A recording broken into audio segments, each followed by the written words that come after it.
نحمده ونصلي على رسوله الكريم اما بعد فاعوذ بالله من الشيطان الرجيم بسم الله الرحمن الرحيم رب اشرح لي صدري ويسر لي امري واحلل عقدة من لساني يفقهوا قولي ربي يسر ولا تعسر وتمم بالخير وبك نستعين يا فتاح اللهم فقهنا في الدين۔ سفیان ثوری کہتے ہیں جس شخص کے ساتھ اللہ بھلائی کا ارادہ کرتا ہے اس کے لیے علم حاصل کرنے اور اس کی حفظ سے بہتر کوئی عمل نہیں پاتا۔ اسی طرح حسن بن صالح کہتے ہیں لوگ یقیناً اپنے دین میں اسی طرح اس علم کے محتاج ہوں گے جس طرح اپنی دنیا میں کھانے پینے کے محتاج ہوتے ہیں۔ مطلب جیسے یعنی ہمارے جسم کو جیسے کھانے پینے کی ضرورت ہوتی ہے اسی طرح ہمیں دین کے معاملے میں علم کی ضرورت ہوتی ہے، علم کی محتاجگی ہوتی ہے۔ تو اللہ سبحانہ و تعالیٰ سے دعا ہے کہ اللہ تعالیٰ ہمیں صحیح علم کی سمجھ عطا فرمائے۔ جز 19 سورہ فرقان۔ جن لوگوں کو یہ توقع ہی نہیں کہ وہ کسی وقت ہم سے آ ملیں گے، یعنی یہ یقینی نہیں، پتہ ہی نہیں کہ وہ کسی وقت ہم سے آ ملیں گے، وہ یوں کہتے ہیں ہم پر فرشتے کیوں نہیں اتارے جاتے، یا پھر ایسا کیوں نہیں ہوتا کہ ہم خود اپنے پروردگار کو دیکھ لیں۔ یعنی مشرکین مکہ کہتے تھے ہمارے سامنے فرشتے کیوں نہیں آتے، یا ہم اللہ تعالیٰ یا ہم خود ان کو اپنے آنکھوں سے کیوں نہیں دیکھ لیتے۔ حقیقت یہ ہے کہ یہ اپنے دلوں میں اپنے آپ کو بہت بڑا سمجھتے ہیں اور انہوں نے بڑی سرکشی کی ہوئی ہے۔ یعنی اگر فرشتے نظر آ جائیں گے تو کیا ہوگا اس وقت موت کا وقت ہوگا جب فرشتے نظر آئیں گے تو۔ اور جس دن ان کو فرشتے نظر آ گئے اس دن ان مجرموں کے لیے کوئی خوشی کا موقع نہیں ہوگا، بلکہ یہ کہتے پھریں گے کہ خدایا ہمیں ایسی پناہ دے کہ ہم سے دور ہو جائیں، اور انہوں نے دنیا میں جو عمل کیے ہیں ہم ان کا فیصلہ کرنے پر آئیں گے تو یہ انہیں فضا میں بکھرے ہوئے گرد اور غبار کی طرح بے قیمت بنا دیں گے۔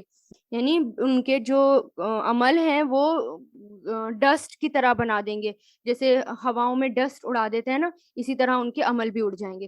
ایک تو یہ کہ ان کو جو موت کا وقت آئے گا، یعنی اللہ تعالیٰ جب فرشتے ان کو دکھائیں گے تو خود کہیں گے اللہ تعالیٰ ان فرشتوں کو ہم سے دور کرو۔ یعنی کب آئیں گے فرشتے نظر؟ جب موت کا وقت ہوگا، اور دوسرا قبر میں جب دیکھیں گے منکر نکیر کی شکل میں، تیسرا جب حشر ہوگا یعنی یوم حشر، میدان حشر میں دیکھیں گے، اس وقت حالت جو ہے ان کی خراب ہوگی۔ اور پھر یہاں بتایا جا رہا ہے کہ جو کچھ انہوں نے کیا ہوگا ان کے عمل جو ہیں وہ غرد اور غبار ہو جائیں گے، یعنی اڑ جائیں گے، نیک عمل بھی قیامت کے دن ان کے اڑ جائیں گے۔ اسی طرح آپ صلی اللہ علیہ وسلم نے فرمایا میں اپنے امت کے ان لوگوں کو جانتا ہوں جو قیامت کے دن سفید تہامہ پہاڑوں کی طرح ڈھیروں نیکیاں لے کر آئیں گے، لیکن اللہ ان کی نیکیوں کو فضا میں پھیلے ہوئے غبار کے باریک ذروں کی طرح کر دے گا، یعنی اڑا دے گا۔ بے شک وہ تمہارے بھائی ہوں گے، تمہاری ہی نسل کے ہوں گے، رات کو تمہاری طرح قیام کریں گے، یعنی تراویح وغیرہ بھی پڑھیں گے، لیکن وہ تنہائیوں میں اکیلے میں اللہ کے حرام کیے ہوئے کاموں کا ارتکاب کریں گے، یعنی جن سے ان کو روکا گیا تھا وہ کام کریں گے۔ تو استغفر اللہ، اللہ تعالیٰ میں تنہائیوں میں بھی محفوظ رکھے۔ اس دن جنتی لوگ ہوں گے جن کا مستقر بھی بہتر ہوگا اور آرام گاہ بھی خوب اچھی ہوگی، ٹیمپرری ٹھکانہ بھی اور پرماننٹ بھی خوب اچھا ہوگا۔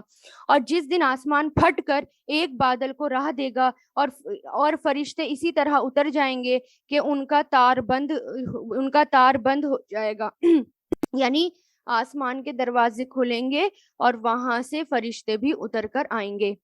اور جس دن ظالم انسان حسرت سے اپنے ہاتھوں کو کاٹ کھائے گا اور کہے گا کاش میں نے پیغمبروں کی ہمراہی اختیار کر لی ہوتی، کاش یعنی میں پیغمبر کا ساتھی ہو جاتا، ہائے میری بربادی، کاش میں نے فلاں کو دوست نہ بنایا ہوتا۔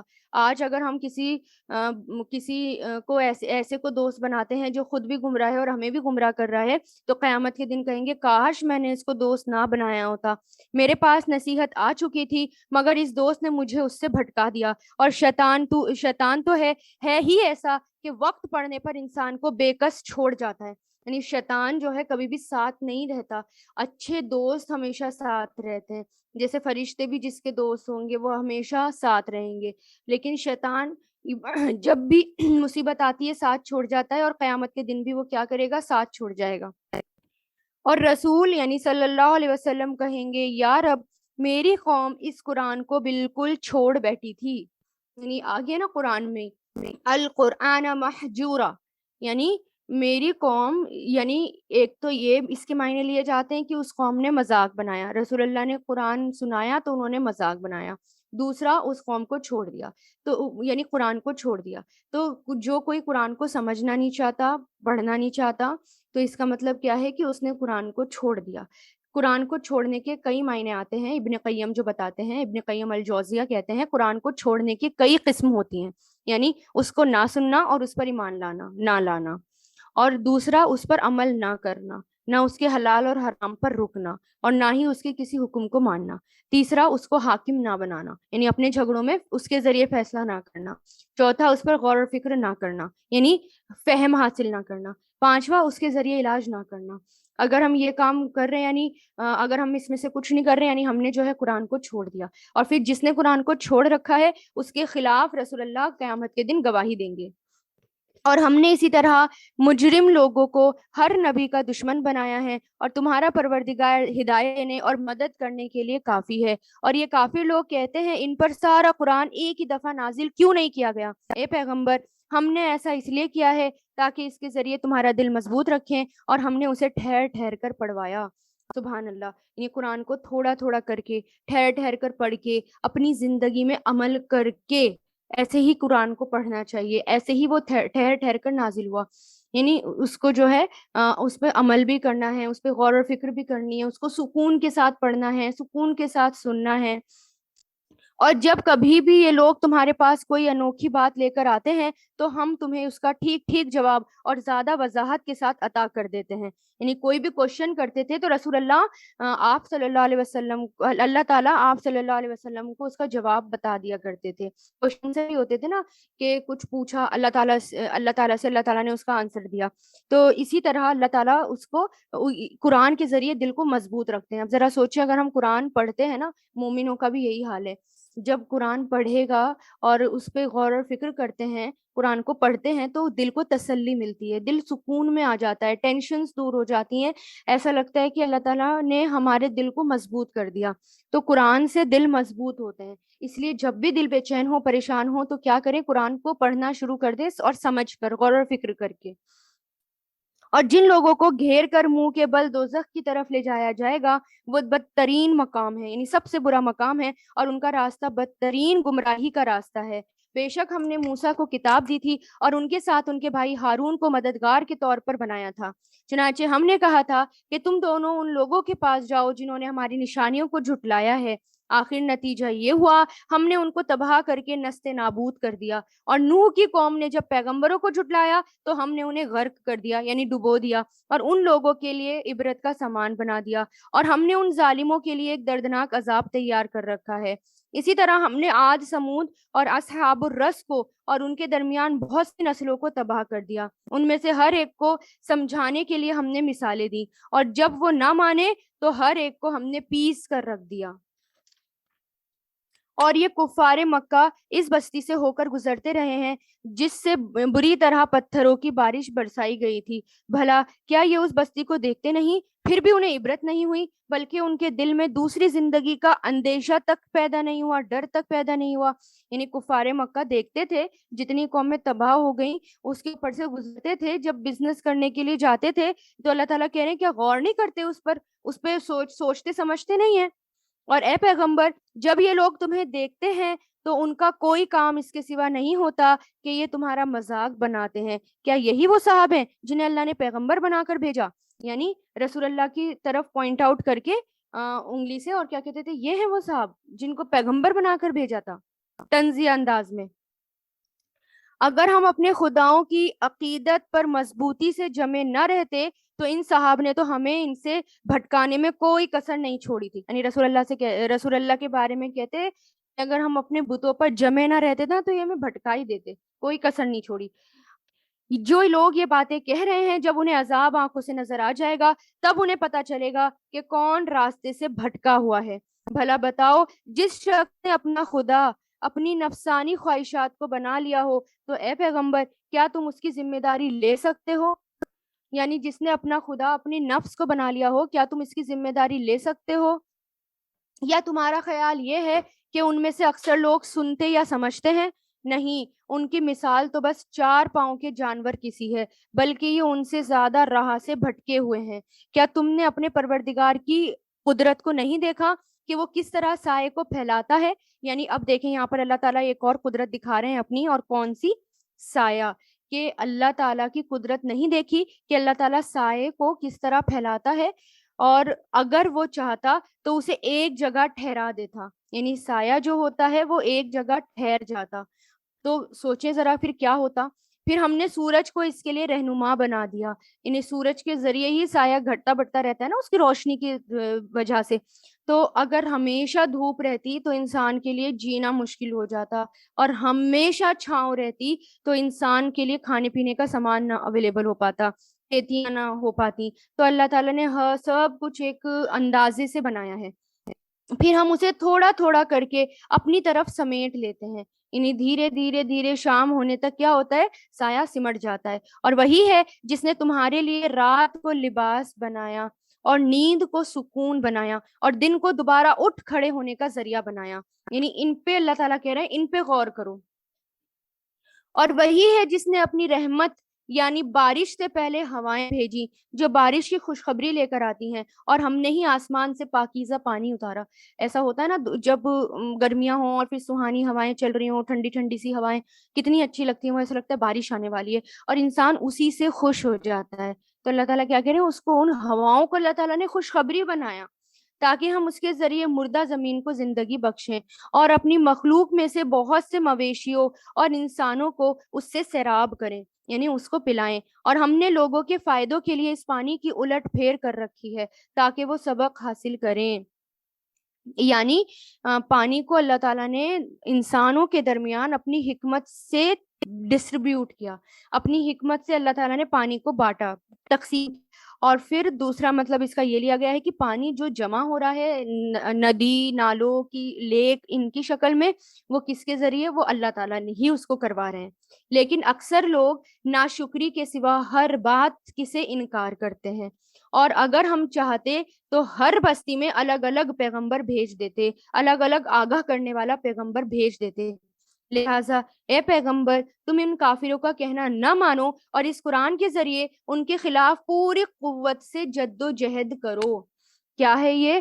قرآن کے ذریعے لوگوں کو سمجھاؤ، جد و جہد کرو، محنت کرو، کوشش کرو، قرآن کے ذریعے لوگوں کو آگاہ کرو۔ مطلب قرآن جو ہے ہمیں عام کرنا چاہیے، قرآن ہم جو ہے ہر ہر گھر میں، ہر ہاتھ میں ہونا چاہیے، اور اس کے معنوں کو سمجھ میں آنا چاہیے، اور پھر یہ کہ قرآن کو دوسرے لوگوں تک بھی پہنچانا چاہیے، اور ہر اس کے ذریعے لوگوں کو سیدھے راستے، تاکہ لوگ سیدھے راستے تک آئیں، چاہے وہ مسلم ہو، غیر مسلم ہو، کوئی بھی ہو، سب کو کیا کرے؟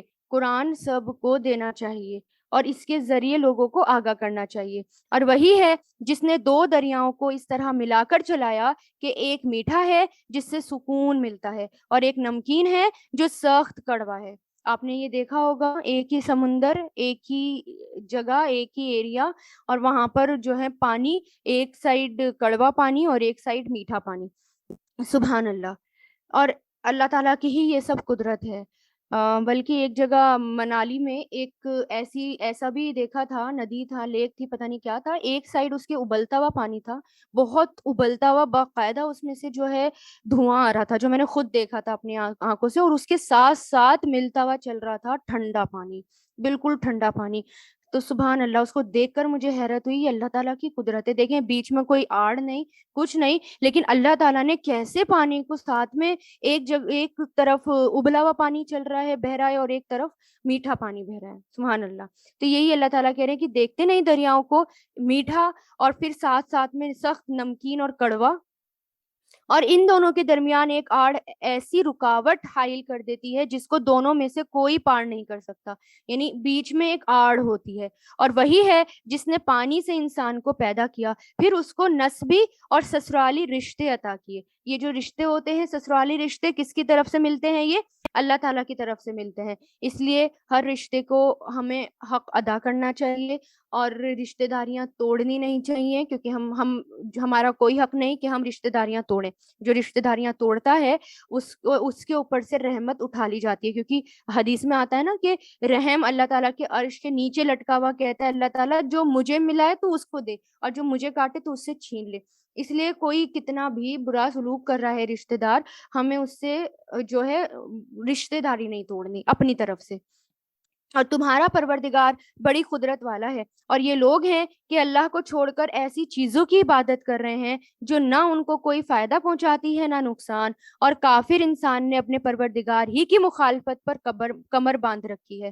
اور اے پیغمبر، ہم نے تمہیں کسی اور کام کے لیے نہیں بلکہ اس لیے بھیجا ہے کہ تم لوگوں کو خوشخبری دو اور خبردار کر دو، اور کہہ دو کہ میں اس کام پر تم سے کوئی اجرت نہیں مانگتا، یعنی کوئی پیسے کوئی ٹیکس کچھ نہیں مانگتا. ہاں، جو لوگ یہ چاہتے ہیں کہ اپنے پروردگار تک پہنچنے کا راستہ اختیار کر لیں تو یہی میری اجرت ہے. یعنی رسول کی اجرت کیا ہوتی تھی کہ اللہ تعالیٰ تک پہنچ جاؤ، اس راستے کو اپناؤ اور اللہ تعالیٰ تک پہنچ جاؤ، قرآن کو فالو کرو اور اللہ تک پہنچ جاؤ. اور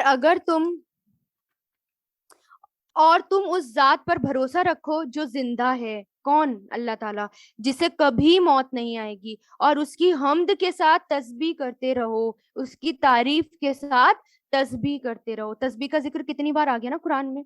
اور وہ اپنے بندوں کے گناہوں کی خبر رکھنے کے لیے کافی ہے.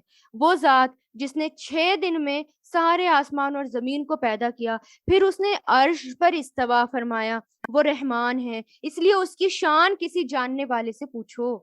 وہ رحمان ہے، یعنی جو رحمان کی معرفت رکھتا ہے، رحمان کو پہچانتا ہے، اس سے معلوم کیجئے رحمان کون ہے، اس کی رحمت کیا ہے. ان لوگوں کو پتا ہے جو اللہ تعالیٰ کی معرفت حاصل کرتے ہیں کون ہے رحمان. اور جب ان لوگوں سے کہا جاتا ہے کہ رحمان کو سجدہ کرو تو کہتے ہیں رحمان کیا ہوتا ہے؟ کیا جسے بھی تم کہہ دو ہم اسے سجدہ کیا کریں؟ یعنی رسول اللہ سے کہتے تھے جس کو بھی کہو گے ہم اسی کو سجدہ کر دیں. اور اس بات سے وہ اور زیادہ بدکنے لگتے ہیں. بڑی شان ہے اس کی جس نے آسمان میں برج بنائے اور اس میں ایک روشن چراغ اور نور پھیلانے والا چاند پیدا کر دیا. سبحان اللہ. اور وہی ہے جس نے رات اور دن کو ایسا بنایا کہ وہ ایک دوسرے کے پیچھے چلے آتے ہیں، مگر یہ ساری باتیں اس شخص کے لیے کارآمد ہے جو نصیحت حاصل کرنے کا ارادہ رکھتا ہو یا شکر کرنا چاہتا ہو. یعنی یہ جو ساری باتیں ہیں یہ کن لوگوں کے لیے ہیں؟ جو لوگ شکر کرنا جانتے ہوں، جو لوگ شکر گزار ہوتے ہیں. جو بندے شکر گزار ہوتے ہیں وہ اس کائنات پر اور ان نشانیوں پر جو اللہ تعالیٰ نے بنائی ہیں اس پر غور و فکر کرتے ہیں. اور رحمان کے بندے وہ ہیں. پہلے تو کس کے بارے میں آیا؟ رحمان کے بارے میں آیا. رحمان کون ہے؟ تو رحمان کس سے ہے؟ رحمت سے. تو رحمت کے معنی کیا ہوتے ہیں؟ نرم دلی اور شفقت کرنا، مہربانی کا سلوک کرنا. رحمان میں رحیم سے زیادہ مبالغہ پایا جاتا ہے. یعنی رحمان مطلب بہت رحمان، بار بار رحم کرنے والا. اور اللہ کی رحمت نے ہر چیز کو گھیرا ہوا ہے. اللہ نے اپنی ذات پر اپنی رحمت کو لازم کر رکھا ہے. اللہ کی رحمت اللہ کے غضب پر حاوی ہے. زمین میں اس کی رحمت کا صرف ایک حصہ ہے جو ساری مخلوق کو دیا گیا. مطلب کیا؟ باقی حصے کہاں ہیں؟ اللہ تعالیٰ کے پاس. یہ تو آتا ہے رحمان کا. تو حدیث میں کیا آتا ہے کہ رحم کرنے والے رحمان ان پر رحم کرے گا. یعنی جو لوگ رحم کرتے ہیں اللہ تعالیٰ ان پر رحم کرے گا. اب پہلے رحمان کے بارے میں آیا، اب رحمان کے بندوں کے بارے میں آ رہا ہے آیت نمبر 63 میں کہ کون ہے رحمان کے بندے؟ عباد الرحمان. اور رحمان کے بندے وہ ہیں جو زمین پر عاجزی سے چلتے ہیں. پہلی صفت ان کی کوالٹی جو زمین پر عاجزی سے چلتے ہیں. پرسنالٹی جو ہوتی ہے نا، چلنے سے ہماری جو چال ڈھال ہوتی ہے اس سے پتہ چل جاتا ہے کہ اس کی پرسنالٹی کیسی ہے، یہ انسان کیسا ہے. چال میں ایٹیٹیوڈ نہیں ہونا چاہیے، متکبرانہ چال نہیں ہونی چاہیے، فحش چال نہیں ہونی چاہیے، اور سست چال نہیں ہونی چاہیے، بلکہ قدم جما کے شور کیے بغیر، بھاگے دوڑے بغیر، دوسروں کو تکلیف دیے بغیر باوقار اور پرسکون انداز میں چلتے ہیں. کون؟ رحمان کے بندے. پرسکون انداز میں. تو کیا کہا کہ رحمان کے بندے وہ ہیں جو زمین پر عاجزی سے چلتے ہیں, اور جب جاہل لوگ ان سے جاہلانہ باتیں کرتے ہیں تو سلامتی کی بات کہتے ہیں. یعنی جب لوگ بحث کرتے ہیں سلام کہہ کے وہاں سے نکل جاتے ہیں, یعنی کہ خود بھی بحث کرنے لگ کھڑے ہو جائیں. یہ ہے رحمان کے بندے. اور جو راتیں اس طرح گزارتے ہیں کہ اپنے پروردگار کے آگے کبھی سجدے میں ہوتے ہیں کبھی قیام میں ہوتے ہیں. یعنی رات کی نماز بہت اہمیت ہوتی ہے اس کی. رسول اللہ نے فرمایا جس آدمی نے رات کے قیام میں 10 آیتوں کی تلاوت کی اس کے لیے اجر کا ڈھیر لکھ دیا جاتا ہے, اور یہ ڈھیر دنیا اور اس میں جو کچھ ہے وہ اس سے بہتر ہے. اسی طرح رسول اللہ نے فرمایا فرض نمازوں کے بعد سب سے فضیلت والی نماز رات کی نماز ہے, یعنی تہجد کی نماز. سبحان اللہ. تو کیا کہ وہ راتوں کو جاگتے ہیں. اور جو یہ کہتے ہیں کہ ہمارے پروردگار جہنم کے عذاب کو ہم سے دور رکھیے, حقیقت یہ ہے اس کا عذاب تو وہ تباہی ہے جو چمٹ کر رہ جاتی ہے. یعنی رحمان کے بندے جہنم سے پناہ مانگتے ہیں. جہنم بڑی سخت ہے. رسول اللہ نے فرمایا اللہ سے جہنم کے عذاب کی پناہ مانگا کرو, یعنی اس سے بچنے کی. رسول اللہ نے فرمایا جو شخص 3 مرتبہ جہنم سے پناہ مانگ لے تو جہنم بعد میں خود کہتی ہے اے اللہ اس بندے کو مجھ سے بچا لے. تو ہر روز کم سے کم 3 بار تو یہ دعا پڑھنی چاہیے کہ ربنا اصرف عنا عذاب جہنم, کہ اللہ تعالیٰ ہم سے جہنم کے عذاب کو پھیر دیجیے. یقیناً وہ کسی کا مستقر اور قیام گاہ بننے کے لیے بدترین جگہ ہے, یعنی ٹیمپرری جگہ بننے کے لیے بہت بری جگہ ہے وہ. اور جو خرچ کرتے ہیں نہ تو فضول خرچی کرتے ہیں نہ تنگی کرتے ہیں, بلکہ ان کا طریقہ اس کے بیچ کا طریقہ ہوتا ہے. یعنی خرچ میں بھی کیا اسراف نہیں کرتے, کنجوسی نہیں کرتے, حد پار نہیں کرتے. اور جو اللہ کے ساتھ کسی بھی دوسرے معبود کی عبادت نہیں کرتے, اور جس جان کو اللہ تعالیٰ نے حرمت بخشی ہے اسے ناحق قتل نہیں کرتے, نہ تو وہ زنا کرتے. اور جو شخص بھی یہ کام کرے گا اسے اپنے گناہ کے وبال کا سامنا کرنا پڑے گا. یعنی جس کام سے اللہ تعالیٰ نے روکا ہے اس کام کو کر لیا تو پھر کیا ہوگا, گناہ کا وبال خود چکھنا ہوگا. قیامت کے دن اس کا عذاب بڑھا بڑھا کر دگنا کر دیا جائے گا, اور وہ ذلیل ہو کر اس عذاب میں ہمیشہ ہمیشہ رہے گا. ہاں مگر جو کوئی توبہ کر لے, ایمان لے آئے, نیک عمل کر لے تو اللہ ایسے لوگوں کی برائیوں کو نیکیوں میں بدل دے گا. سبحان اللہ. اللہ بہت بخشنے والا بڑا مہربان ہے. یعنی توبہ کرنے سے کیا ہوتا ہے, یہاں پر بہت پیاری بات ہے یہ کہ توبہ کرنے سے نیکیاں, گناہ جو ہوتے ہیں نا وہ نیکیوں میں بدل جاتے ہیں, نیکیوں میں کنورٹ ہو جاتے ہیں. سبحان اللہ. رسول اللہ نے فرمایا کہ اس شخص کی مثال جو برائیاں کرنے کے بعد نیکیاں کرتا ہے اس آدمی کی طرح ہے جس پر تنگ زرہ ہو اور جس سے اس کا گلا گھٹ رہا ہو. آدمی جب نیکی کرتا ہے تو ایک کڑھا ٹوٹ جاتا ہے, پھر جب دوسری نیکی کرتا ہے تو دوسرا کڑھا ٹوٹ جاتا ہے, یہاں تک کہ وہ زرہ ٹوٹ ٹوٹ کر زمین پر آ گرتی ہے, یعنی ریلیکس ہو جاتا ہے. تو کیا کریں جب گناہ ہو جائے, کیونکہ انسان کے پیچھے شیطان ہے نا, تو فوراً اللہ تعالیٰ سے معافی مانگ لیا کریں, نیک عمل کر لیا کریں.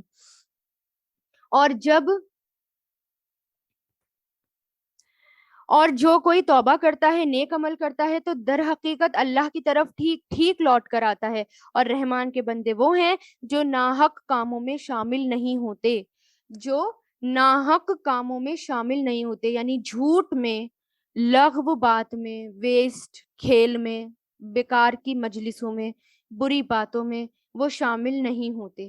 اور جب کسی لغو چیز کے پاس سے, یعنی بیہودہ چیز کے پاس سے گزرتے ہیں تو وقار کے ساتھ گزر جاتے ہیں, یعنی رکتے نہیں ہیں وہاں پر, کیونکہ وہ ان کے شان نہیں. گندگی میں رکنا, گندگی کے ڈھیر میں رکنا, یہ رحمان کے بندے نہیں ہوتے. ایسے رحمان کے بندے تو پاکیزہ مجلسوں میں ہوتے ہیں, رحمان کے بندے تو اللہ کی مجلسوں میں ہوتے ہیں.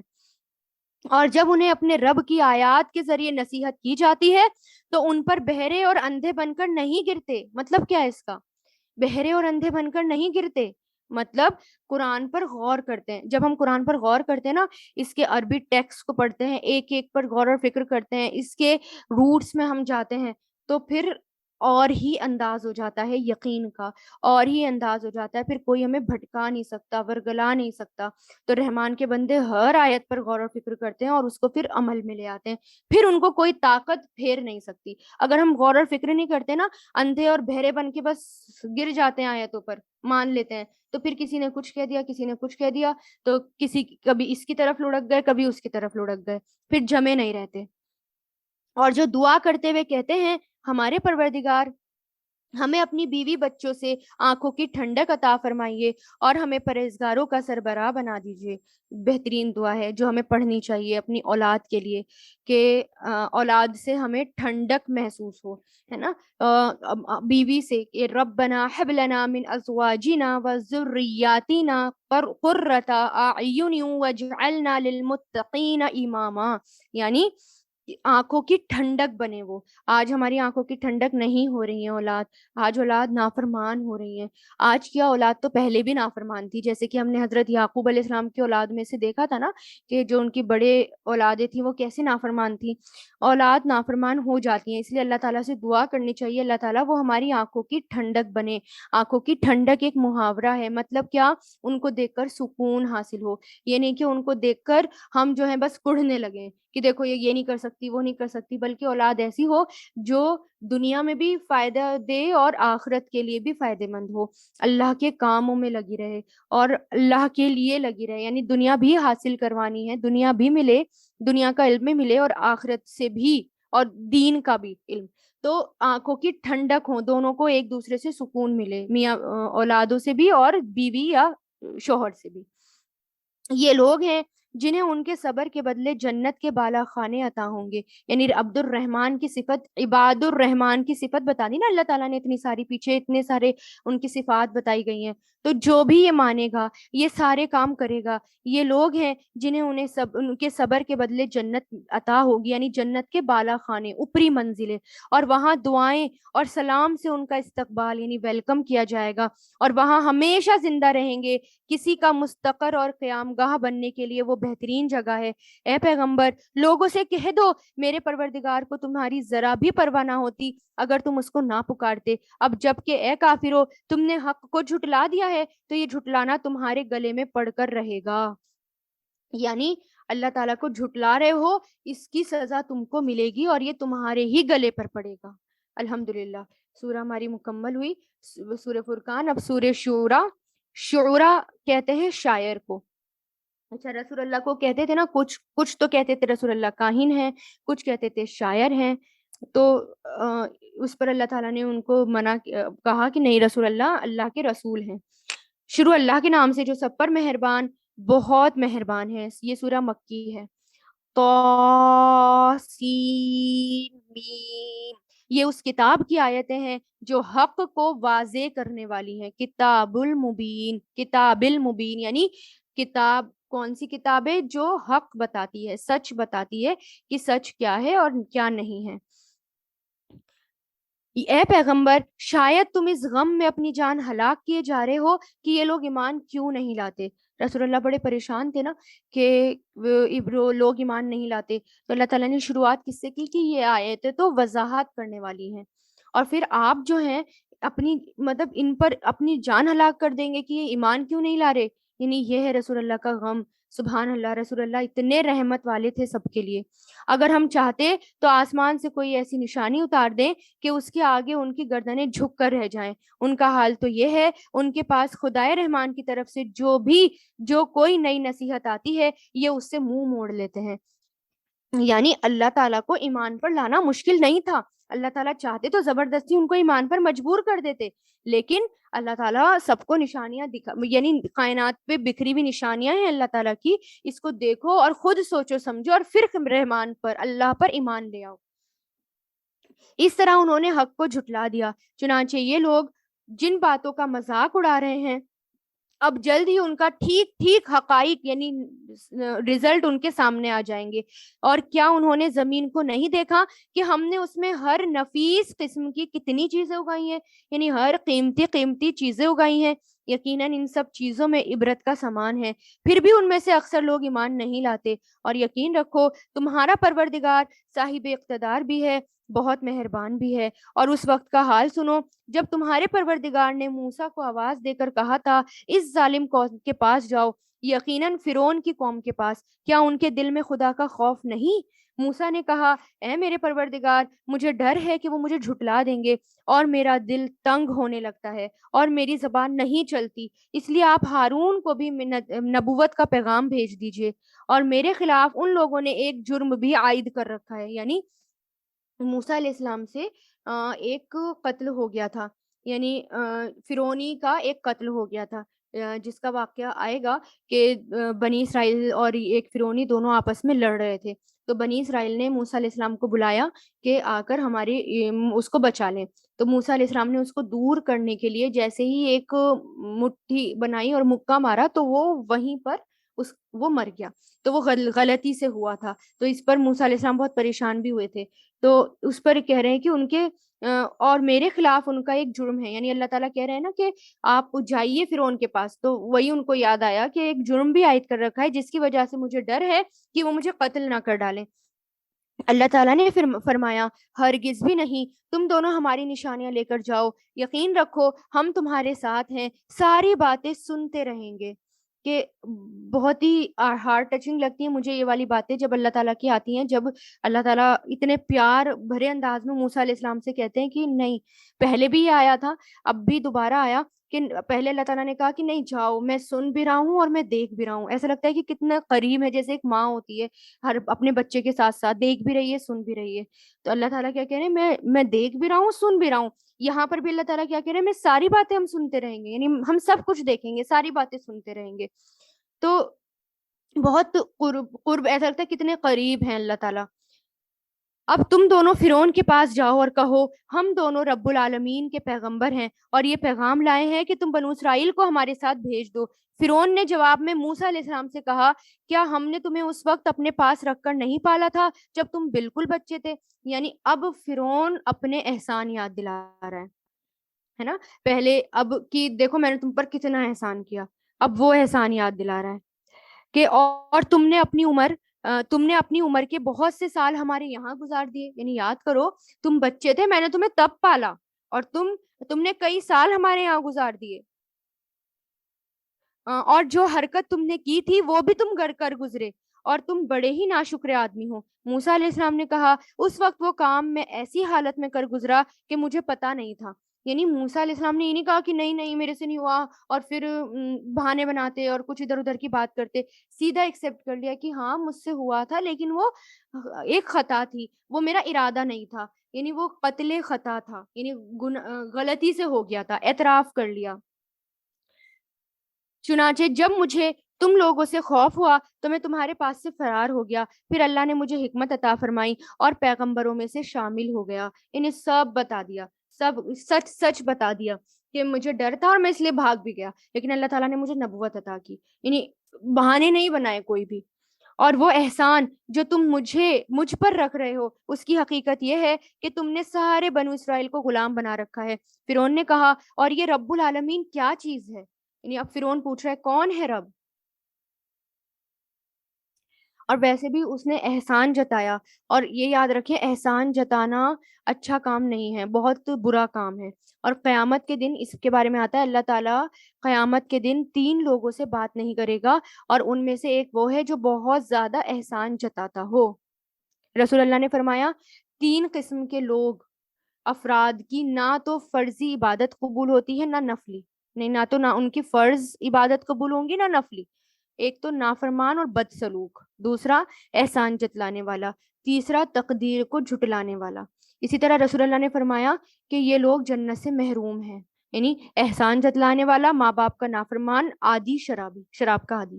تو اس لیے جب بھی کسی کے اوپر کوئی کسی کے ساتھ احسان کریں کبھی بھی اپنا احسان مت جتلائیں۔ تو اب پھر وہ پوچھتا ہے کہ یہ رب العالمین کیا چیز ہے؟ تو موسیٰ علیہ السلام نے کہا وہ سارے آسمان اور زمین کا اور ان ساری چیزوں کا پروردگار ہے جو ان کے درمیان پائی جاتی ہے۔ اگر تم کو واقعی یقین کرنا ہو تو فرعون نے اپنے ارد گرد یعنی آس پاس کے لوگوں سے کہا سن رہے ہو کیا نہیں؟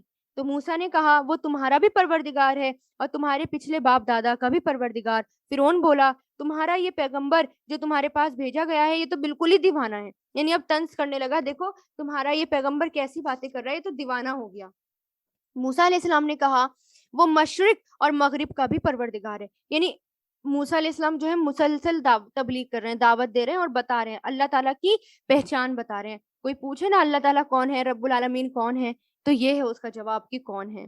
وہ مشرق اور مغرب کا بھی پروردگار ہے اور ان کے درمیان ساری چیزوں کا, اگر تم عقل سے کام لو. کہنے لگا یاد رکھو اگر تم نے میرے سوا کسی اور کو معبود مانا تو میں تمہیں ضرور ان لوگوں میں شامل کر دوں گا جو جیل خانے میں پڑے ہوئے ہیں. اب کس سے کہنے لگا؟ سب لوگوں سے, کہ اس کی بات مت ماننا, جس نے بھی اس کی بات مانی یعنی موسیٰ علیہ السلام کی بات مانی سب کو جیل میں ڈال دوں گا.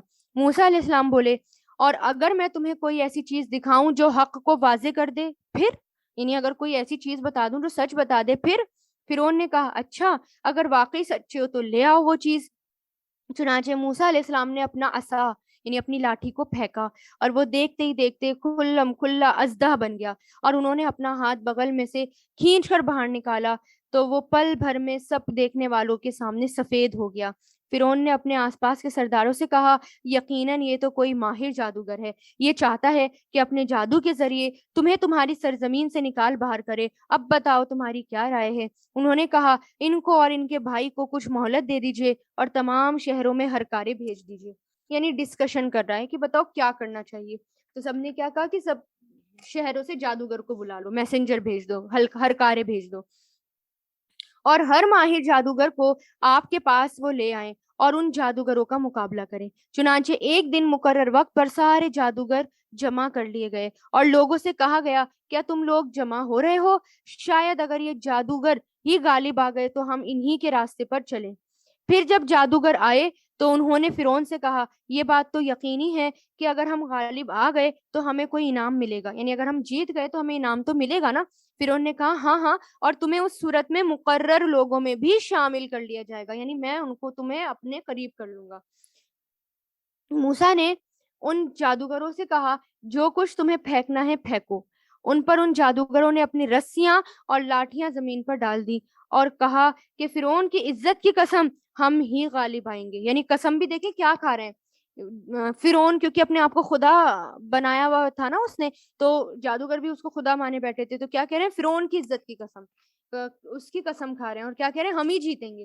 اب موسیٰ علیہ السلام نے اپنا عصا زمین پر ڈالا تو وہ اچانک اژدہا بن کر اس تماشے کو اس نے نگلنا شروع کر دیا, اور جھوٹ موٹ بنا رکھے تھے بس پھر وہ جادوگر سجدے میں گرا دیے گئے. کہنے لگے ہم رب العالمین پر ایمان لے آئے جو موسیٰ اور ہارون کا پروردگار ہے. فرعون بولا تم میری اجازت دینے سے پہلے ہی موسیٰ پر ایمان لے آئے؟ ثابت ہوا کہ یہ تم سب کا سرگنا ہے, یعنی لیڈر ہے, جس نے تمہیں جادو سکھایا ہے. اچھا ابھی تمہیں پتا چل جائے گا, میں تم سب کو ایک طرف کے ہاتھ اور دوسری طرف کے پاؤں کٹواؤں گا اور تم سب کو سولی پر لٹکا دوں گا. یعنی تم سب اپنی مرضی چلا رہے ہو نا, اب تم سب کو سولی پر لٹکا دیا جائے گا. یعنی ایسی ہوتا ہے نا, کسی انسان کے پاس کوئی دلیل جب نہیں ہوتی تو اس کا طریقہ کیا ہوتا ہے کہ وہ بلیم گیم کھیلنا شروع کر دیتا ہے, جیسے فرعون نے کرا. اب دلیل تو کچھ بھی نہیں تھی, اب اسے پتا تھا کہ یہ سب سچ ہے ہو رہا ہے, لیکن کیا کرا, اب ان کو ڈرانے لگا اور دھمکانے لگا. جادوگروں نے کہا ہمارا کچھ نہیں بگڑے گا, ہمیں یقین ہے کہ ہم لوٹ کر اپنے پروردگار کے پاس ہی چلے جائیں گے. ہم تو شوق سے امید لگائے ہوئے ہیں کہ ہمارا پروردگار اس وجہ سے ہماری خطائیں بخش دے گا, اور ہم سب سے پہلے ایمان لانے والے تھے. یعنی ہمیں امید ہے کہ ہمیں اللہ تعالیٰ بخش دیں گے. اور ہم نے موسیٰ علیہ السلام کے پاس وہی بھیجی کہ میرے بندوں کو لے کر راتوں رات روانہ ہو جاؤ, تمہارا پیچھا یقیناً کیا جائے گا. یعنی اللہ تعالیٰ الرٹ بھی کر رہے ہیں, یعنی یہ ہوتی ہے مدد, ہے نا. اور اب دیکھیں کہ اس میں کیا ہے کہ اللہ تعالیٰ کیا کہہ رہے ہیں کہ سب کو لے کر نکل جاؤ راتوں رات, اور پھر تمہارا پیچھا بھی کیا جائے گا. اور اللہ تعالیٰ نے بچایا بھی, جتنے بھی مسلمان تھے, ایمان لانے والے تھے, جو ثابت قدم تھے, اللہ تعالیٰ نے ان کی مدد بھی کی, اللہ تعالیٰ نے ان کو بچا لیا اور پھر ان کو غرق کر دیا. آج بھی اگر ہم اپنی شریعت پر جم جائیں, اگر ہم قرآن کو فالو کرنے لگیں, ہر گھر میں قرآن عام ہو جائے, ہر گھر میں قرآن کی مجلسیں لگنے لگیں. پتہ ہے حضرت عمر کے زمانے میں نا ہر 20واں گھر, 20th گھر, ہر 20واں گھر وہ جو نا مدرسہ ہوا کرتا تھا, اور قرآن کی تعلیم اتنی عام ہوتی تھی. اب جو ہے ہم قرآن صرف فارمیلٹی پوری کرنے کے لیے پڑھاتے ہیں. آج جو ماں باپ پڑھاتے ہیں نا بچوں کو، صرف فارمیلٹی پوری کرتے ہیں، جلدی سے بڑا ہو جائے گا تو یہ نہیں پڑھ پائے گا، کالج ہو جائے گا، اسکول ہو جائے گا، فٹافٹ بچپن میں قرآن پڑھا دو اور اس کے بعد بند، اس کے بعد پتہ ہی نہیں کہ پڑھنا ہے نہیں پڑھنا. صرف قرآن پڑھوا دیتے ہیں اور اس کے مطلب پر فکر ہی نہیں ہوتی بچوں کے فیوچر کی کہ اس کے میننگس ان کو آنے چاہیے. قرآن ہر وقت سنبھالتا ہے. ماں باپ تو نہیں رہ سکتے نا بچوں کے سامنے ہر وقت ہر جگہ، لیکن قرآن ہر وقت ہر جگہ ان کے ساتھ ہوگا. تو ہمیں قرآن کے علم کو اپنے گھروں میں عام کرنا چاہیے، اس کے عربک ٹیکسٹ بچوں کو پڑھانے چاہیے، اس کے مطلب بچوں کو پڑھانے چاہیے، تاکہ وقت وقت پر قرآن ان کو سنبھالے. آج کل اتنے فتنے کا زمانہ ہے، اور آج آگے بھی دیکھیں کتنے فتنے اٹھیں گے، اور ان فتنوں میں کون سنبھالے گا؟ ان فتنوں میں تو ایمان جانے کا ڈر ہے، ایمان ضائع ہونے کا ڈر ہے. قرآن ہی ہے جو سنبھالتا ہے، ڈپریشن سے دور رکھتا ہے، اسٹریس سے دور رکھتا ہے. اتنی بڑی نعمت سے ہم بچوں کو دور رکھتے ہیں، اور اسی وجہ سے بچے ہمارے بیمار ہیں، ڈپریشن کی بیماریوں میں ہیں، اسٹریس کی بیماریوں میں ہیں، اور سوسائڈ کر لیتے ہیں، اور ٹینشنز لیتے ہیں، اور پتہ نہیں کیا کیا، بہت دماغ پہ بوجھ ہے ان کے. اسی وجہ سے اگر قرآن کا علم صحیح معنوں میں پتہ چل جائے، اس کی روح میں گھس جائیں، تو ہر سچویشن سے بچہ لڑ لے گا. تو دیکھیں پھر اللہ تعالیٰ نے کیا کہا کہ میرے بندوں کو لے کر راتوں رات روانہ ہو جاؤ، تمہارا پیچھا یقیناً کیا جائے گا. اس پر فرعون نے شہروں میں ہرکارے بھیج دیے اور یہ کہلا بھیجا، یہ بنی اسرائیل ایک چھوٹی سی ٹولی کے تھوڑے سے لوگ ہیں، اور حقیقت یہ ہے کہ انہوں نے ہمارے دل جلائے ہوئے ہیں، اور ہم سب احتیاطی تدبیر کیے ہوئے ہیں، لہٰذا سب مل کر ان کا پیچھا کرو، تعقب کرو. یعنی اپنے جتنے بھی لوگ تھے نا، اس نے سب کو کہہ دیا کہ سب نکلو اور ان کا پیچھا کرو. اس طرح ہم انہیں باہر نکال لائے، باغوں اور چشموں سے بھی، اور خزانوں اور عزت والی جگہوں سے بھی. اور ان کا معاملہ تو اسی طرح ہوا، اور یعنی سب کے سب اپنے گھر باہر چھوڑ کر، اتنے بڑے بڑے محل چھوڑ کر سب باہر نکل آئے، ان کا پیچھا کرنے لگے. اور دوسری طرف ان چیزوں کا وارث ہم نے بنی اسرائیل کو بنا دیا. سبحان اللہ. دیکھیں ذرا کہ وہ سب باہر نکل کر آ گئے، اور پھر وہ سب غرق ہو گئے، اور پیچھے ان سب کا وارث کون بنا؟ بنی اسرائیل. غرض ہوا یہ کہ سب لوگ سورج نکلتے ہی ان کا پیچھا کرنے نکل کھڑے ہوئے. پھر جب دونوں جتھے ایک دوسرے کو نظر آنے لگے تو موسیٰ علیہ السلام کے ساتھیوں نے کہا، اب تو پکی بات ہے، ہم تو پکڑے ہی گئے. یعنی ایک طرف دریا سمندر اور دوسری طرف فرعون. اب کیا کہتے ہیں موسیٰ علیہ السلام سے بنی اسرائیل؟ اب تو ہم پکڑے گئے، دیکھو فرعون نظر آ رہا ہے اور آگے سمندر ہے، اب کیا کریں؟ تو چنانچہ ہم نے موسیٰ علیہ السلام کے پاس وہی بھیجی کہ اپنی لاٹھی سمندر پہ مارو. بس پھر سمندر پھٹ گیا اور ہر حصہ ایک بڑے پہاڑ کی طرح کھڑا ہو گیا، اور دوسرے فریق کو بھی ہم اسی جگہ کے نزدیک لے آئے، یعنی فرعون کے فوج کو بھی اسی کے پاس لے آئے، اور موسیٰ اور ان کے ساتھیوں کو ہم نے بچا لیا. پھر دوسروں کو غرق کر ڈالا، ڈبو دیا.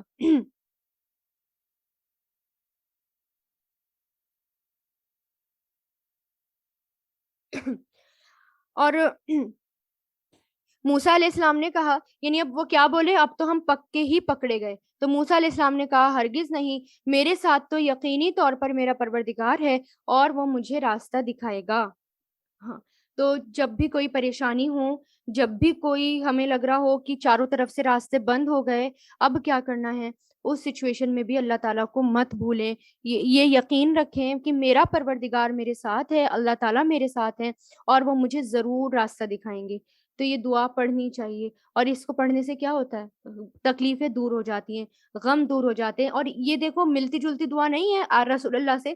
رسول اللہ نے کیا کہا تھا ان سے، حضرت ابو بکر سے، جب وہ غار ثور میں تھے، کہ لا تحزن ان اللہ معنا، کہ غم مت کرو، بے شک اللہ ہمارے ساتھ ہیں.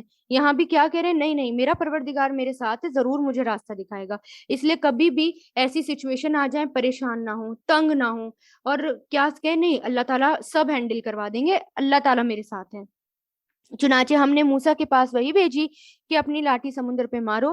بس پھر سمندر پھٹ گیا اور ہر حصہ ایک بڑے پہاڑ کی طرح کھڑا ہو گیا، اور دوسرے فریق کو بھی ہم اسی جگہ کے نزدیک لے آئے، اور موسیٰ اور ان کے ساتھیوں کو ہم نے بچا لیا، اور دوسرا گروہ اس کو غرق کر ڈالا، ڈبو دیا. یقیناً ان سارے واقعے میں عبرت کا بڑا سامان ہے، پھر بھی ان میں سے اکثر لوگ ایمان نہیں لاتے. اور یقین رکھو تمہارا پروردگار صاحب اقتدار بھی ہے اور بڑا مہربان بھی ہے.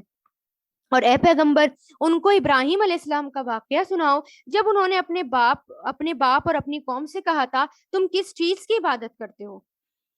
انہوں نے کہا ہم بتوں کی عبادت کرتے ہیں اور انہی کے آگے دھرنا دیے ہوئے بیٹھے رہتے ہیں۔ ابراہیم علیہ السلام نے کہا جب تم ان کو پکارتے ہو تو کیا وہ تمہاری باتیں سنتے ہیں؟ یعنی کوشچن، ایک یہ بھی انداز ہے دعوت دینے کا، تبلیغ کا، کیا وہ تمہاری باتیں سنتے ہیں یا تمہیں کوئی فائدہ یا نقصان پہنچاتے ہیں؟ انہوں نے کہا اصل بات یہ ہے کہ ہم نے اپنے باپ داداؤں کو ایسا ہی کرتے ہوئے پایا۔ دلیل تو کچھ نہیں تھی، بس کیا تھا، ہم نے تو اپنے باپ داداؤں کو ایسا ہی کرتے ہوئے پایا۔ ابراہیم علیہ السلام نے کہا بھلا کبھی تم نے ان چیزوں کو غور سے دیکھا ہے جن کی تم عبادت کر رہے ہو؟ یعنی کبھی ان کو غور سے دیکھا؟ تم بھی اور تمہارے پرانے باپ دادا بھی، میرے لیے تو یہ سب دشمن ہیں سوائے ایک رب العالمین کے۔ یعنی جتنے بھی بت ہیں یہ سب دشمن ہیں سوائے رب العالمین کے۔ کتنا خوبصورت ڈیفائن کر رہے ہیں نا ابراہیم علیہ السلام بھی۔ اور جس نے مجھے پیدا کیا وہی میری رہنمائی فرماتا ہے، یعنی جس نے مجھے پیدا کیا وہی مجھے راستہ بھی دکھائے گا، وہی راستہ دکھاتا ہے، اور جو مجھے کھلاتا پلاتا ہے، اور جب میں بیمار ہو جاتا ہوں تو مجھے شفا دیتا ہے، جو مجھے موت دے گا پھر مجھے زندہ کرے گا۔ سبحان اللہ۔ یہ ہے یقین اور توکل کہ وہی مجھے کھلائے گا پلائے گا، اور وہی میں بیمار ہوتا ہوں تو وہی شفا دے گا۔ تو اس لیے کبھی بھی کھانے پینے کے معاملے میں، فاقے کے معاملے میں ڈرنا نہیں چاہیے۔ کسی کے آگے ہاتھ پھیلانے سے بجائے اللہ تعالیٰ کے آگے ہاتھ پھیلائیں۔ کیوں؟ اللہ ہی ہیں جو کھلاتے پلاتے ہیں، اللہ ہی ہیں جو بیماری میں شفا دیتے ہیں، اس لیے اللہ تعالیٰ کے سامنے ہاتھ پھیلائیں۔ اور جس سے اور کیا کہہ رہے ہیں وہ، اور جس سے میں یہ امید لگائے ہوئے ہوں کہ وہ حساب اور کتاب کے دن میری خطا بخش دے گا، یعنی اللہ تعالیٰ سے اچھی امید کہ بدلے کے دن مجھے وہ معافی بھی دے گا۔ میرے پروردگار مجھے حکمت عطا فرما۔ اب دعا کر رہے ہیں ربی حبلی حکما والحقنی بالصالحین، بہترین دعا ہے یہ حکمت مانگنے کی اور نیک لوگوں میں شامل ہونے کی۔ میرے پروردگار مجھے حکمت عطا فرما اور مجھے نیک لوگوں میں شامل کر لے، اور آنے والی نسلوں میں میرے لیے وہ زبانیں پیدا فرما جو میری سچائی کی گواہی دیں، اور مجھے ان لوگوں میں سے بنا دے جو نعمتوں والی جنتوں کے وارث ہوں گے۔ یہاں تک بہترین دعا ہے یہ۔ اور میرے باپ کی مغفرت فرما، یقیناً وہ گمراہوں میں سے ہے، اور اس دن مجھے رسوا نہ کرنا جس دن لوگوں کو دوبارہ زندہ کیا جائے گا۔ کیسے؟ ان کے باپ شرک کرتے تھے نا، اور شرک جو ہے وہ بہت بڑی رسوائی ہوتی ہے، تو اس لیے کیا کہا کہ میرے باپ کی وجہ سے مجھے رسوا نہ کرنا۔ تو حدیث میں آتا ہے نا کہ حدیث کا مفہوم تو کہ اللہ تعالیٰ کیا کریں گے رسوائی سے بچانے کے لیے حضرت ابراہیم علیہ السلام کو، کہ قیامت کے دن ان کے والد کو بچھو کی شکل کا بنا دیں گے تاکہ ان کو دیکھ کے رسوائی نہ ہو۔ اور جس دن نہ کوئی مال کام آئے گا نہ اولاد، ہاں جو شخص اللہ کے پاس سلامتی والا دل لے کر آئے گا اس کو نجات ملے گی۔ کون سا دن؟ دل سلامتی والا دن۔ سلامتی والا دل کون سا ہوتا ہے؟ جو اللہ تعالیٰ کے لیے فرما بردار ہو، جس نے رسول اللہ کی اطاعت کی ہو، جس نے اللہ تعالیٰ کے فیصلے کو قبول کیا ہو، اور جس نے وہ ہر اس چیز سے سلامتی میں آ گیا ہو جو اور پاک ہو گیا ہو جو اللہ کے ذکر اور عبادت سے دور کرنے والی ہو، ہے نا، ہر اس چیز کو اس نے چھوڑ دیا ہو، اور اس نے اللہ کے دوستوں سے صلح کر لی ہو اور اللہ کے دشمنوں سے دشمنی۔ یہ ہوتے ہیں سلامتی والا دل۔ اور جنت متقی لوگوں کے لیے قریب کر دی جائے گی، اور دوزخ کھلے طور پر گمراہوں کے سامنے کر دی جائے گی۔ یعنی دوزخ جو ہے وہ گمراہوں کے سامنے کر دی جائے گی۔ اور ان سے کہا جائے گا کہاں ہیں وہ جن کو تم اللہ کو چھوڑ کر عبادت کیا کرتے تھے؟ کیا وہ تمہاری مدد کریں گے یا خود اپنا بچاؤ کر لیں گے؟ پھر ان کو اور گمراہوں کو بھی اوندے منہ دوزخ میں ڈال دیا جائے گا، اور ابلیس کے سارے لشکروں کو بھی، اور وہاں یہ سب آپس میں جھگڑیں گے، اپنے معبودوں سے کہیں گے کہ اللہ کی قسم ہم تو اس زمانے میں کھلی گمراہی میں مبتلا تھے جب ہم نے تمہیں رب العالمین کے برابر ٹھہرا رکھا تھا، یعنی شیطان سے بولیں گے، ابلیس سے، اور ہم نے تو اور ہمیں تو ان بڑے بڑے مجرموں نے ہی گمراہ کیا تھا۔ نتیجہ یہ ہے کہ نہ تو ہمیں کسی قسم کی سفارش کرنے والے اویلیبل ہیں، میسر ہیں، اور نہ کوئی ایسا دوست جو ہماری مدد کر سکے۔ اب کاش کہ ہمیں اس ایک مرتبہ دنیا میں واپس جانے کا موقع مل جائے تو ہم مومن بن جائیں۔ یقیناً ان سارے واقعے میں عبرت کا بڑا سامان ہے، پھر بھی ان میں سے اکثر لوگ ایمان نہیں لاتے۔ اور یقین رکھو تمہارا پروردگار صاحب اقتدار بھی ہے اور بہت مہربان بھی ہے۔ نوح کی قوم نے پیغمبروں کو جھٹلایا جبکہ ان کے بھائی نوح نے ان سے کہا تھا کیا تم اللہ سے ڈرتے نہیں؟ یقین جانو میں تمہارے لیے ایک امانت دار پیغمبر ہوں، لہٰذا تم اللہ سے ڈرو اور میری بات مانو، اور میں تم سے اس کام پر کسی قسم کا کوئی اجرت نہیں مانگتا، میرا اجر تو صرف اس ذات نے اپنے ذمے لے رکھا ہے جو ساری دنیا جہان کی پرورش کرتی ہے، لہٰذا تم اللہ سے ڈرو اور میری بات مانو۔ وہ بولے کیا ہم تم پر ایمان لے آئیں حالانکہ بڑے نیچے درجے کے لوگ تمہارے پیچھے لگے ہوئے ہیں، یعنی شیڈیول کاسٹ کے لوگ تمہارے ساتھ ہیں۔ نوح علیہ السلام سے بولیں اور ہم تم پر ایمان لائیں؟ نوح علیہ السلام نے کہا میں کیا جانوں کہ وہ کیا کام کرتے ہیں، ان کا حساب لینا کسی اور کا نہیں بلکہ میرے پروردگار کا کام ہے، کاش تم سمجھ سے کام لو، اور میں ان مومنوں کو دھتکار کر اپنے سے دور نہیں کر سکتا، میں تو بس ایک خبردار کرنے والا ہوں جو تمہارے سامنے حقیقت کھول کر رکھتا ہے۔ یعنی نوح علیہ السلام سے کیا کہتے تھے؟ ان لوگوں کو ہٹاؤ اپنے پاس سے، جو یہ چھوٹے لوگ ہیں ان کو اپنے پاس سے ہٹاؤ تبھی تمہاری بات مانیں گے۔ اور یہی حال کس کا تھا؟ مشرکین مکہ کا، رسول اللہ سے یہی کہتے تھے۔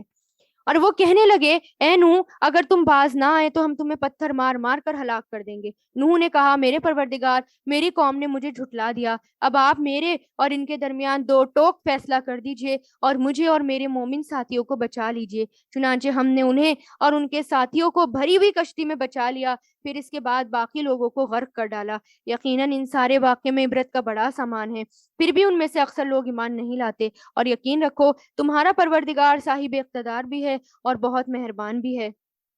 پھر عاد کی قوم نے پیغمبروں کو جھٹلایا، یعنی قوم عاد، اور جبکہ ان کے بھائی ہود نے، کون تھے ان کے پاس پیغمبر بنا کر بھیجے گئے تھے؟ ہود علیہ السلام، ان سے کہا تھا کہ کیا تم اللہ سے ڈرتے نہیں ہو؟ یقین جانو میں تمہارے لیے ایک امانت دار پیغمبر ہوں، لہٰذا اللہ سے ڈرو اور میری بات مانو، اور میں تم سے اس کام پر کسی قسم کا کوئی اجرت نہیں مانگ رہا، میرا اجر تو صرف اس ذات نے اپنے ذمے لے رکھا ہے جو سارے دنیا جہان کی پرورش کرتی ہے۔ کیا تم ہر اونچی جگہ پر کوئی یادگار بنا کر فضول حرکتیں کرتے ہو؟ یعنی اس کا مطلب کیا ہے کہ فضول حرکتیں کرنا کہ اس کے یعنی گھر بنا بنا کر چھوڑ دینا، محل بنا بنا کر چھوڑ دینا، پراپرٹی رکھنا بہت زیادہ زیادہ، یہ فضول حرکتیں ہوتی ہیں، اور ہم اس میں رہ نہ رہے ہوں، اتنے بڑے بڑے گھر بنا دینا، اوپر کے سارے پورشن خالی ہیں، نیچے ہم رہ رہے ہیں بس دکھانے کے لیے کہ ہاں دیکھو ہمارا گھر کتنا بڑا ہے۔ تو یہ یاد رکھیں جو چیز ضرورت سے زیادہ ہوگی اس ہر چیز کا حساب دینا ہوگا۔ ایون ہمارے جو بڑے بڑے گھر ہیں اور جو جگہ یوز نہیں ہو رہی ہیں بنا وجہ بس ہم نے بنا رکھی ہیں، تو بس اس میں جو ہے سامان ویسٹ ہو رہا ہے، صفائیاں ہو رہی ہیں، پانی ویسٹ ہو رہا ہے، ڈٹرجنٹ ویسٹ ہو رہا ہے، محنت ویسٹ ہو رہی ہے اس کو صاف رکھنے میں، اور تو اس ہر چیز کا حساب دینا ہوگا، ایک ایک چیز کا، جو چیز ایکسٹرا ہے نا ہمارے پاس سب کا حساب دینا ہوگا۔ تو قوم عاد بھی کیا کرتی تھی، ایسے بڑے بڑے گھر بنائے اور چھوڑ دیے بس۔ تو کیا کہا کہ تم بڑی اونچی اونچی جگہ پر یادگار بنا کر فضول حرکتیں کرتے ہو، اور تم نے بڑی کاریگری سے بنائی ہوئی عمارتیں اس طرح رکھ چھوڑی ہیں جیسے تمہیں ہمیشہ زندہ رہنا ہو، یعنی اتنے بڑے بڑے محل ایسے بنا رہے ہو جیسے ہمیشہ یہیں رہنا ہو دنیا میں۔ اور جب کسی کی پکڑ کرتے ہیں، اور ہم جب کسی کی پکڑ کرتے ہیں تو پکے ظالم اور جابر بن کر پکڑتے ہیں، یعنی جب اللہ تعالیٰ پکڑتے ہیں نا تو پھر اللہ تعالیٰ کا سخت پکڑنا ہوگا۔ جب ہم یہ ورڈ بولتے ہیں نا اللہ دیکھے گا، تو یہ ورڈ کسی کو نہ بولا کریں کہ اچھا تو میرے ساتھ یہ کر رہا ہے، تجھے تو اللہ دیکھے گا، کیونکہ اللہ جب دیکھے گا نا وہ بہت سخت پکڑنا ہوگا اللہ تعالیٰ کا، اور اللہ تعالیٰ کا دیکھنا کوئی معمولی دیکھنا نہیں ہے۔ اللہ تعالیٰ جو ہے پھر اللہ تعالیٰ کا انتقام بہت سخت ہے، پھر معافی نہیں ہے پھر اس کے بعد، تو اس لیے معاف کر دینے میں بہتری ہے، معاف کر دیں اس امید سے کہ اللہ تعالیٰ مجھے بھی قیامت کے دن معاف کر دے گا۔ اب اللہ سے ڈرو اور میری بات مانو، کون کہہ رہے ہیں؟ ان کے ہود علیہ السلام، اور اس ذات سے ڈرو جس نے ان چیزوں سے نواز کر تمہاری قوت میں اضافہ کیا، یعنی تمہیں طاقت دی اور تم خود جانتے ہو، اور اس نے تمہیں مویشی اور اولادوں سے بھی نوازا اور باغوں اور چشموں سے بھی، حقیقت یہ ہے مجھے تو تم پر ایک زبردست دن کے عذاب کا ڈر ہے۔ وہ کہنے لگے چاہے تم نصیحت کرو یا نہ کرو ہمارے لیے تو سب برابر ہے، یہ باتیں تو وہی ہیں جو پچھلے لوگوں کی عادت رہی ہے، اور ہم عذاب کا نشانہ بننے والے نہیں ہیں، یعنی دھڑلے سے کیا کہہ رہے ہیں، ہمیں نہیں، ہم نہیں بن سکتے عذاب کا نشانہ۔ غرض ان لوگوں نے ہود کو جھٹلا دیا، جس کے نتیجے میں ہم نے ان کو ہلاک کر دیا۔ یقیناً ان سارے واقعے میں عبرت کا بڑا سامان ہے، پھر بھی ان میں سے اکثر لوگ ایمان نہیں لاتے۔ اور یقین رکھو تمہارا پروردگار صاحب اقتدار بھی ہے اور بڑا مہربان بھی ہے۔ اچھا، ہود علیہ السلام کے واقعے میں جو آئی تھی نا یہ باتیں، فضول حرکتیں کرتے ہو، بڑے بڑے عمارت بناتے ہو، جگہ بناتے ہو، ہم میں بھی بہت پائی جاتی ہے یہ چیز کہ ہم پراپرٹی خریدتے ہیں اور ڈال دیتے ہیں، بس صرف خرید، ایک تو اس کا بزنس ہوتا ہے، وہ ایک الگ بات ہوتی ہے کرنا، جو اس کا بزنس کر رہا ہو، لیکن عام لوگ بھی بنا وجہ بس صرف دکھانے کے لیے کہ ہماری پراپرٹی تو وہاں بھی، ہماری پراپرٹی تو وہاں بھی ہے، تو اس اور بنا بنا کر اس کو ڈال دیتے ہیں۔ اور دوسری بات یہ کہ ہماری گھر کی چیزیں ہوتی ہیں، بنا وجہ چیزوں کو بنا بنا کر کوئی بھی ایکسٹرا چیز ہمارے پاس ہوگی، چاہے وہ کپڑے ہوں، چاہے وہ برتن ہوں، ایکسٹرا کھانے پینے کے، بنا وجہ بس وہ سالہ سال رکھے ہیں، بس رکھے ہیں، بس رکھے ہیں، اور کچھ یوز نہیں ہو رہا۔ کپڑے ہیں بس رکھے ہیں رکھے ہیں، اور ڈھیر پہ ڈھیر ہم خریدے جا رہے ہیں، خریدے جا رہے ہیں قیمتی۔ تو یہ سب فضول حرکت ہے اور ان سب کا حساب دینا ہوگا اور بہت سخت حساب ہوگا۔ اب قوم سمود کا، کہ قوم سمود نے پیغمبروں کو جھٹلایا، جبکہ ان کے بھائی صالح نے ان سے کہا تھا، یعنی صالح علیہ السلام نے، کیا تم اللہ سے ڈرتے نہیں؟ یقین جانو میں تمہارے لیے ایک امانت دار پیغمبر ہوں، لہٰذا تم اس اللہ سے ڈرو اور میری بات مانو، اور میں تم سے اس کام پر کسی قسم کا کوئی اجرت نہیں مانگتا، میرا اجر تو صرف اس ذات نے اپنے ذمے لے رکھا ہے جو سارے دنیا جہان کی پرورش کرتی ہے۔ کیا تمہیں اطمینان کے ساتھ ان ساری نعمتوں میں ہمیشہ رہنے دیا جائے گا جو یہاں موجود ہیں؟ یعنی دنیا میں اتنے بڑے بڑے گھر، اے سی، اتنے سارے کپڑے، اتنی ساری الماریاں پہ الماریاں، ڈھیروں کے ڈھیر، ہم ایسے جمع کر رہے ہو کہ جیسے ہمیشہ رہو گے یہاں پر ان باغوں اور چشموں میں، یعنی ان باغوں میں ہمیشہ رہو گے، اور ان کھیتیوں اور ان نخلستان میں جن کے خوشے ایک دوسرے سے ملے ہوئے ہیں، اور کیا پہاڑوں کو بڑے ناز کے ساتھ تراش کر ہمیشہ کا گھر بناتے رہو گے؟ یعنی کوشچن کر رہے ہیں۔ اب اللہ سے ڈرو اور میری بات مانو، اور ان حد سے گزرے ہوئے لوگوں کا کہنا مت مانو جو زمین میں فساد پھیلاتے ہیں اور اصلاح کا کام نہیں کرتے۔ یعنی کس کے پیچھے نہیں چلنا، کس کی بات ماننی ہے؟ اللہ کی بات ماننی ہے، رسول کی بات ماننی ہے، اور کس کو فالو نہیں کرنا؟ جو اللہ تعالیٰ کی اطاعت نہیں کرتے، جو نافرمانی کیے ہی جا رہے ہیں، ان کے پیچھے مت چلو۔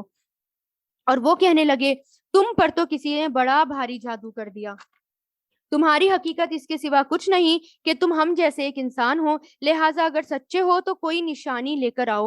صالح علیہ السلام نے کہا لو یہ اونٹنی ہے، انہوں نے اونٹنی مانگی تھی نا، کہ صالح علیہ السلام سے معجزے کے طور پر ہم آپ کا یقین تبھی کریں گے جب پہاڑ سے ایک اونٹنی نکال دو اور وہ اونٹنی پریگننٹ ہو 10 مہینے کی اور ہمارے سامنے آ کر بچہ بھی پیدا کرے، اور بہت بڑا معجزہ ہو اللہ تعالیٰ کا۔ ایسے ہی ہوا، اونٹنی نکل کر بھی آئی اور بہت بڑی اونٹنی، اور ایک الگ ہی نظر آ رہی تھی کہ وہ معجزہ تھی اللہ تعالیٰ کا۔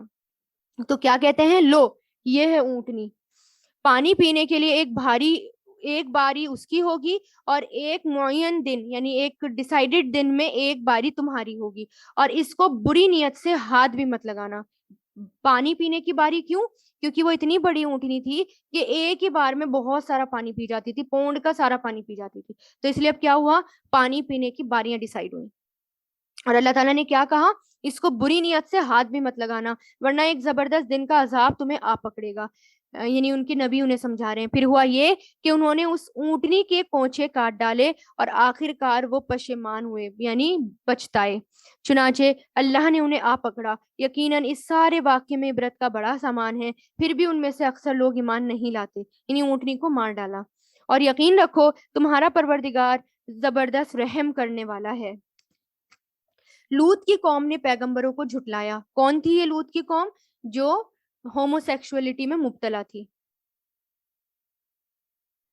جبکہ ان کے بھائی لوط نے ان سے کہا کہ کیا تم اللہ سے ڈرتے نہیں؟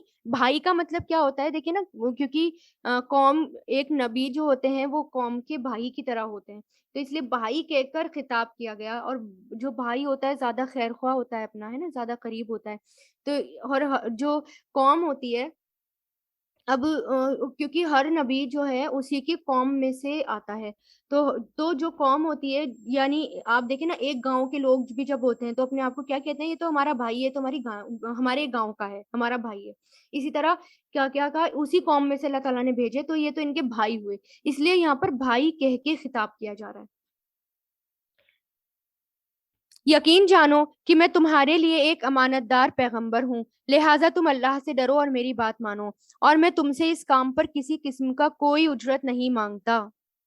اچھا، بڑی تعجب کی بات ہے، پتہ نہیں آپ لوگوں نے غور کیا یا نہیں، میں نے کیا، کہ ساری قوم، سارے پیغمبروں کے بارے میں نا اللہ تعالیٰ نے بھائی کا کہہ کے خطاب کیا ہے، لیکن عیسیٰ علیہ السلام کے بارے میں بھائی کا کہہ کر خطاب نہیں آتا کہ ان کے بھائی عیسیٰ کو بھیجا، عیسیٰ ابن مریم کو، کیونکہ بھائی کی نسبت جو ہوتی ہے نا وہ باپ کی طرف سے ہوتی ہے، باپ کے جو رشتے چلتے ہیں وہی رشتے چلتے ہیں نا دنیا میں بھی۔ تو اور عیسیٰ علیہ السلام کے کوئی باپ نہیں تھے، وہ تو صرف ایک والدہ یعنی حضرت مریم علیہ السلام کی اولاد میں سے تھے، تو اس لیے ان سے بھائی کہہ کے اللہ تعالیٰ نے خطاب نہیں کیا، بلکہ ان کی طرف عیسیٰ علیہ السلام کو بھیجا۔ اس طرح قرآن میں جیسے آئے گا، کبھی غور کریے گا۔ پھر وہ کیا کہتے ہیں کہ میں تم سے اس کام پر کسی قسم کی کوئی اجرت نہیں مانگتا، میرا اجر تو صرف اس ذات نے اپنے ذمے لے رکھا ہے جو سارے دنیا جہان کی پرورش کرتی ہے۔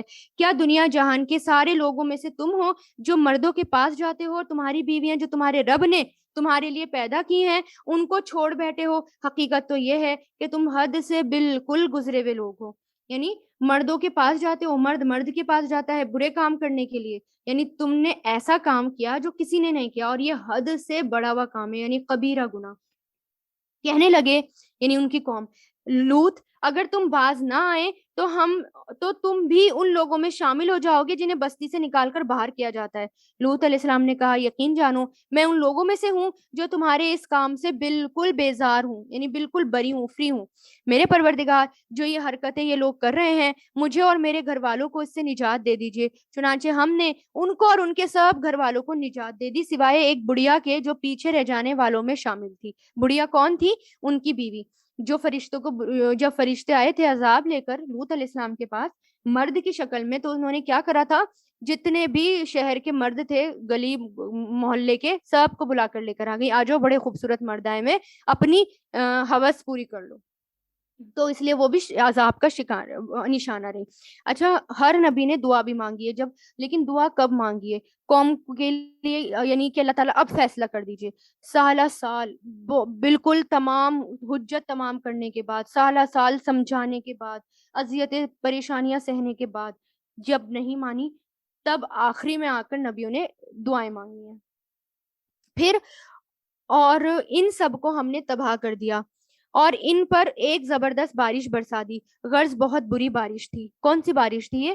پتھروں کی بارش، اور جو ان پر برسی جنہیں پہلے سے ڈرایا گیا تھا۔ یقیناً ان سارے واقعے میں عبرت کا بڑا سامان ہے، پھر بھی ان میں سے اکثر لوگ ایمان نہیں لاتے۔ اور یقین رکھو تمہارا پروردگار صاحب اقتدار بھی ہے اور بڑا مہربان بھی ہے۔